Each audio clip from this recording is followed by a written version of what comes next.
Oh, I think you can do a ton. Look, we've been meeting, you've heard me talk about the ESCC, Electricity Subsector Coordinating Council. I help lead that.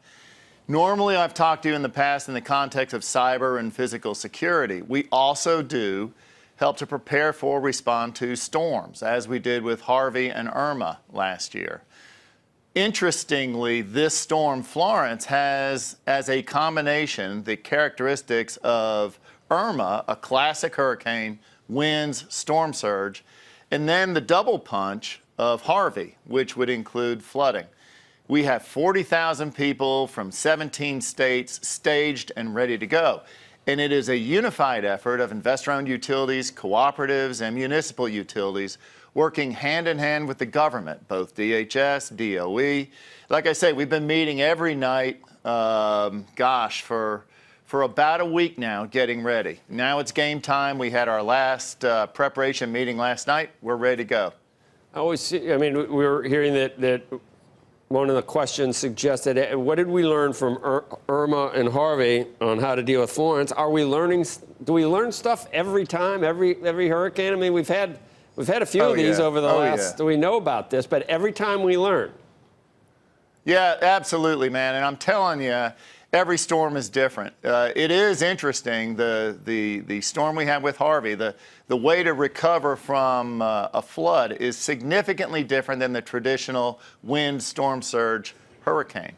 And one of the characteristics you will find with heavy flooding, which is what we expect here, because of the breadth of the storm and the rainfall that's going to get dumped over a long period of time, is that you have a series of interrelationships and issues that deal with transportation, communications, a whole variety of supply chain issues that are going to complicate the restoration effort and probably add to the time of restoration. But we're on it, and hopefully we've thought through everything. But, you know, it's like that old Mike Tyson story, right? Everybody's got a plan until you step in the ring and get punched in the face. Let's see what happens, and we'll be adaptable and flexible. So, Tom, a couple of years ago, we had a bad one back here. I guess it was during Sandy, and a lot of gas stations, you couldn't get gas. And people were waiting to get gas for their generators, but the gas stations didn't have power. So there was some talk about mandating certain businesses to have backup generators. Did that go anywhere? Do you want the federal government or state governments getting involved in mandating like filling stations to have a backup generator? Look, you know, the public policy aftermath of Sandy was really pretty comprehensive. In fact, our own industry completely redesigned our regional mutual assistance groups. And really, we demonstrated in a comprehensive way for the first time this interrelationship between munis, co-ops, and IOUs.